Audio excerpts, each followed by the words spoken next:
Hello everyone, আশা করি তোমরা সবাই খুব ভালো আছো। আমিও ভালো আছি। আজকে হচ্ছে বুধবার আর এখন বাজে বিকেল 3:45। এখন থেকে তোমাদেরকে সাথে নিয়ে আজকের ব্লগটা শুরু করছি। আশা করি তোমাদের ভালো লাগবে। আমরা প্রতিদিন সকাল থেকে নিয়মমাফিক যে কাজগুলো থাকে পর সব কাজ করতে থাকি।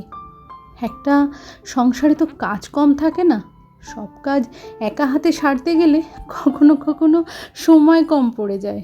দুপুরবেলায় ঠিক টাইম মতো রান্না বান্না কমপ্লিট করা, সময় মতো সবাইকে খেতে দেওয়া, কাচাকাচি, ঘর গুছানো, অনেক কাজ।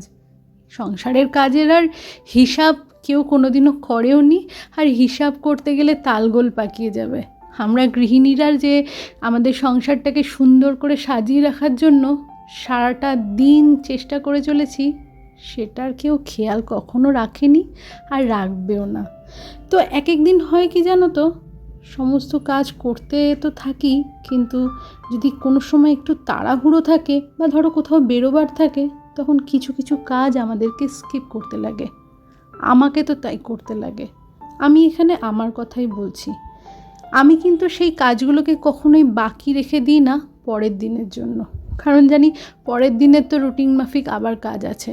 আজকের কাজের চাপ যদি পরের দিনকে আবার ঘাড়ের মধ্যে পড়ে, তখন তো সেই নাকানি চুবানি অবস্থা হবে।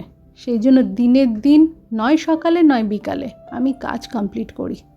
আজকে এরকমই একটা দিন। সকালে ঘুম থেকে উঠে পরপর তো সমস্ত কাজ করেছি, হঠাৎ করে একটুখানি দরকার পড়েছিল বাইরে বেরোবার। তো কি করব, আজকে বিছানার চাদর চেঞ্জ করতে পারিনি, না ডাস্টিংয়ের কাজ করতে পেরেছি। ঘরদোরগুলো পরিষ্কার করে নিয়ে রান্নাবান্না কমপ্লিট করে সবাইকে খেতে দিয়ে নিজে খাওয়া দাওয়া করে বেরিয়ে পড়েছিলাম। এই আধা ঘন্টা হলো বাড়িতে এসেছি। এসে ভাবলাম কি 10 মিনিট শুয়ে ঠিক মনটা শান্তি পাচ্ছে না, কেন জানি না। মনে হচ্ছে বিছানার চাদরটা চেঞ্জ করা হয়নি। একটুখানি শুলাম, শোয়ার পরে আবার উঠে গিয়ে তাড়াতাড়ি বিছানার চাদরটা চেঞ্জ করলাম, মেয়ের ঘরটা পরিষ্কার করলাম, বাকি যে কাজগুলো থাকলো সেইগুলোকেও কমপ্লিট করলাম। এটাই আমি করে থাকি সব সময়। প্রত্যেক দিনের কাজ প্রত্যেক দিন আমি কিভাবে করি সেটা নিয়েই আজকের ব্লগটা।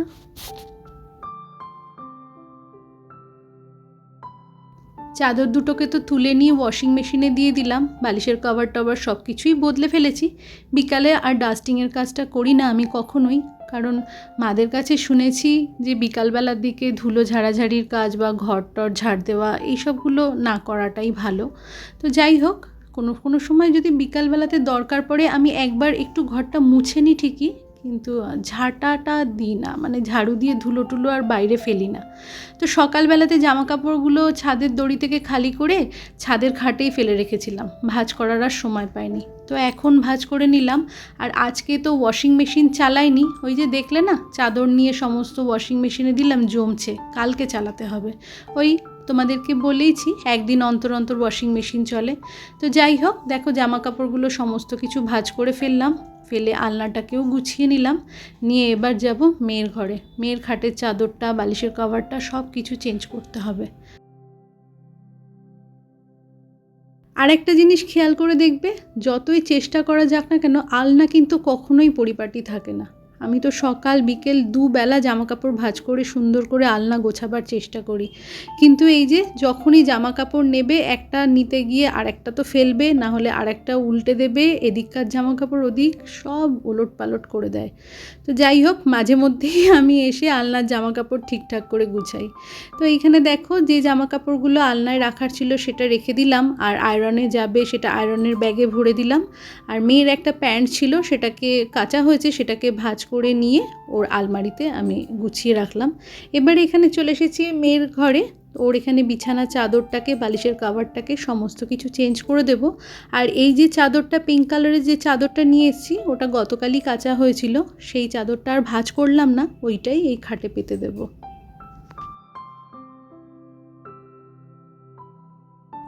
তোমরা আমার যে সকল নতুন বন্ধু আছো আর এই মুহূর্তে এই ভিডিওটি দেখছো, আমার এই ভিডিওর কোথাও যদি তোমাদের কোনো কিছু ভালো লেগে থাকে, তাহলে চ্যানেলটি সাবস্ক্রাইব করে আমার পাশে থাকতে পারো। আর তোমরা যে সকল আমার বন্ধু চ্যানেলটি সাবস্ক্রাইব করে রেখেছো অলরেডি, তোমাদের সকলকে জানাই অসংখ্য ধন্যবাদ। এখন বিকেল 5টা বাজে। আমি ছাদে চলে এসেছি, পাম্প চালিয়েছি। সকালে স্নান করে নাইটিটা তো দড়িতে মেলে দিয়ে চলে গিয়েছিলাম। আমি সচরাচর চেষ্টা করি হ্যাঙ্গারে মেলতে, তাহলে তাড়াতাড়ি শুকিয়ে যায়। তা নাহলে ওই যে বলি না, মাথার মধ্যে ঝুলঝুল করে লাগতে থাকে, ছাদে হাঁটাহাঁটি করতে খুব অসুবিধা হয়। তো 3জনের 3টে তোয়ালে ছিল। একটা তোয়ালে দেখলাম ভিজে, সেটা আর ভাঁজ করলাম না। বাকি 2টো তোয়ালে ভাঁজ করে সুন্দর করে ছাদটাকে গুছিয়ে নিলাম। আর বিকেলবেলা সকালবেলা দুবেলাতে পাম্পটা চালাতে লাগে, কারণ আমার বাড়ির নিচের যে রিজার্ভারটা আছে সেই রিজার্ভারটা বেশ ছোট। দুবেলা না চালালে পরে আমার উপরে যে জলের ট্যাঙ্কিটা আছে সেটা ঠিকঠাক মতো ভরে না। আর দুপুরবেলা খাওয়া দাওয়া পরে, রান্নার পরে যে সমস্ত বাসনগুলো ছিল কিছুই আজকে ডিশওয়াশারে ভরার সময় পাইনি। তো ওদিকে পাম্পটা চলছে, ছাদটাও মোটামুটি গোছানো হয়ে গেছে। এই ফাঁকেতে আমি ডিশওয়াশারটাও লোড করে নিলাম। আজকে সকালে সবজি বাজারও হয়েছিল, তো সবটা তো গুছিয়ে তুলতে পারিনি। লঙ্কা ধনেপাতাটা পড়েছিল, লঙ্কাটাকে তো ধুয়ে নেটে দিয়ে শুকোতে দিয়ে দিলাম। আর ধনেপাতার প্যাকেটটা যেহেতু মুখ বন্ধ ছিল, ভিতরে ভিতরে ঘেমে গেছে, সেই জন্য প্যাকেট থেকে খুলে নেটের মধ্যে পাতিয়ে দিলাম। আর 3:30 নাগাদ বাড়িতে ফিরেছি। বাড়িতে ফিরে এসেই এই ভেটকি মাছের এই ফিলেগুলোকে বার করে রেখেছি, বিকালবেলা একটু ফিশ ফিঙ্গার বানাবো।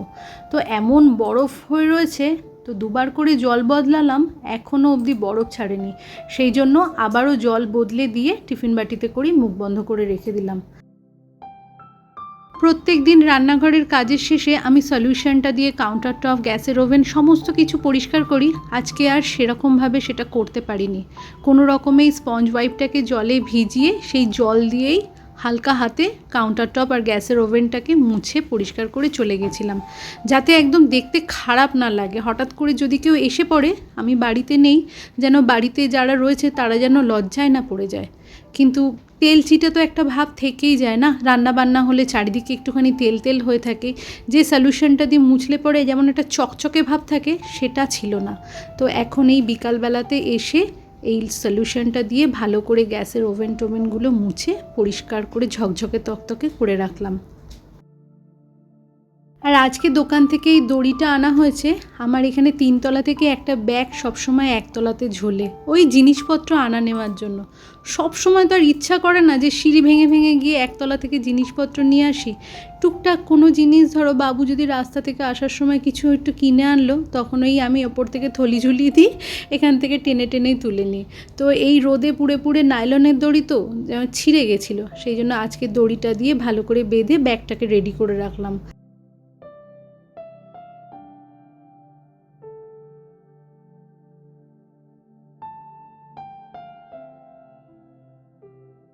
এখন সন্ধে 6:30 মতো বাজে। আমি সন্ধে দিতে চলে এসেছি। ছাদের জানলা দরজা সমস্ত কিছু বন্ধ করে দিয়েছি। সন্ধে লাগলে মশার যে বড় উৎপাত হয়, সেই জন্য জানলা দরজা সমস্ত বন্ধ করে গা হাত পা ধুয়ে জামা কাপড় ছেড়ে চলে এসেছি ঠাকুরের কাছে সন্ধে লাগাবার জন্য।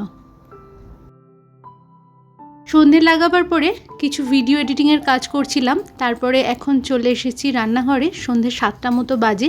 তো দেখো, আমি মিক্সির বাটিতে বেশ কিছুটা পরিমাণে রসুন, কাঁচা লঙ্কা, ধনেপাতা নিয়ে একটা স্মুথ পেস্ট বানিয়ে নিচ্ছি।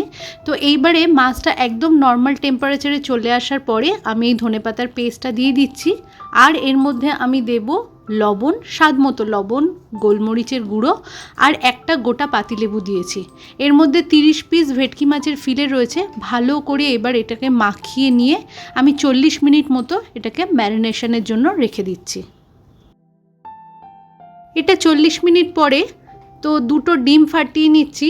আর এর মধ্যে নেব আমি একটু কর্নফ্লাওয়ার যদি না থাকে তাহলে অ্যারারুট দিলেও হয়। আর সামান্য পরিমাণে লবণ দিয়েছি স্বাদ মতো, দিয়ে একটা ব্যাটার বানাবো।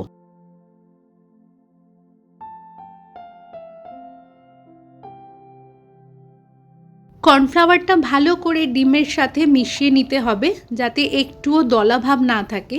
তারপরে ম্যারিনেট করা যে ভেটকি মাছের ফিলেগুলো আছে সেটাকে নিয়ে এই ব্যাটারের মধ্যে ডুবিয়ে নিয়ে ব্রেড ক্রাম্ব মাখিয়ে নিয়ে ভালো করে হাত দিয়ে চেপে চেপে ফিশ ফিঙ্গারের আকারে গড়ে নিতে হবে।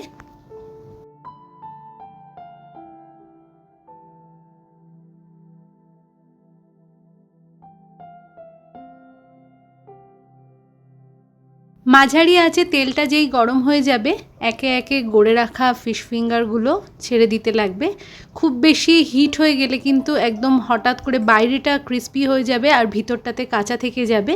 তো এখানে দেখো আমি একে একে সমস্ত ফিশ ফিঙ্গারগুলোকে গড়ে নিয়ে রেখে দিয়েছি। তারপরে কিছুটা পরিমাণ আজকে যতটা আমরা খাবো সেইটুকুনি ভেজে নেব আর বাকিটা হাফ ডান করে নিয়ে ফ্রিজে তুলে রাখবো। তো এখানে দেখো আমার ফিশ ফিঙ্গার বানানো কমপ্লিট। তো এইটুকুনি আজকের জন্য ভেজে নিয়েছি, বাকিটা হাফ ডান করে রেখে দেব, সেটা তো আগেই বললাম। তো বন্ধুরা আজকের ব্লগটা তাহলে আমি এখানেই শেষ করছি। তোমরা ভালো থেকো, সুস্থ থেকো, দেখা হচ্ছে তোমাদের সাথে আমার নেক্সট ব্লগে। ততক্ষণের জন্য টাটা, গুড নাইট।